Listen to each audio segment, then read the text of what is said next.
Hey everybody, Neil Malik with Knack Training here, bringing another everyday office video. And in today's video, I want to demonstrate how using the NETWORKDAYS function, you can find out the real duration of a project.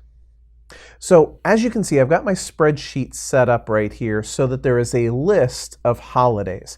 And I've gone ahead and scheduled out the holidays all the way through the year 2020 just to simplify my life on this.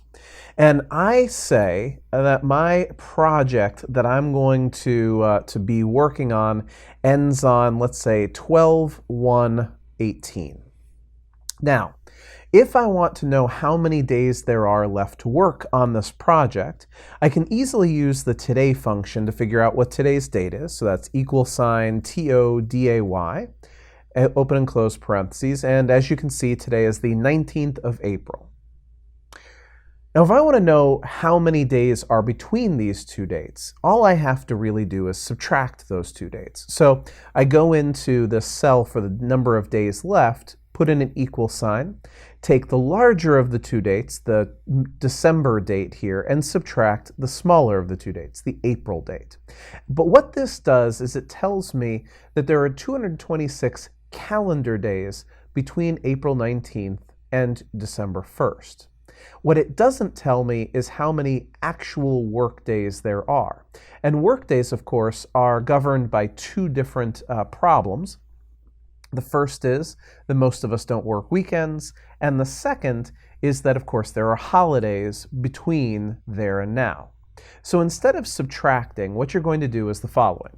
You're going to go to the top of the screen, to the Formulas tab, click on the Date and Time drop-down menu, and notice that there is Net Workdays right there.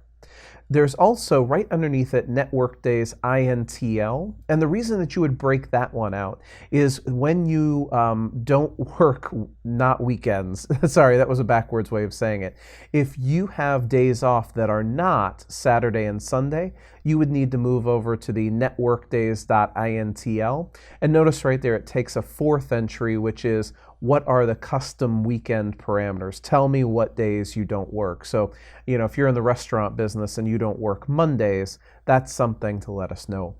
Now, we go here to Network Days for a standard Saturday and Sunday weekend, and it simply asks us for three pieces of information. What day are we starting on? That would be today's date. What day are we ending on? We already put that in as 12/1/2018.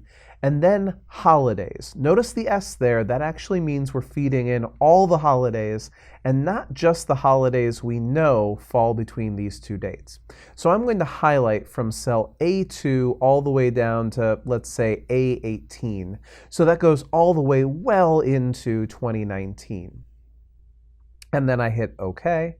And this tells me that there are 155 working days, that if we start on April 19th and we end on December 1st, that the days that fall in between here are Memorial Day, Independence Day, Labor Day, Columbus Day, etc.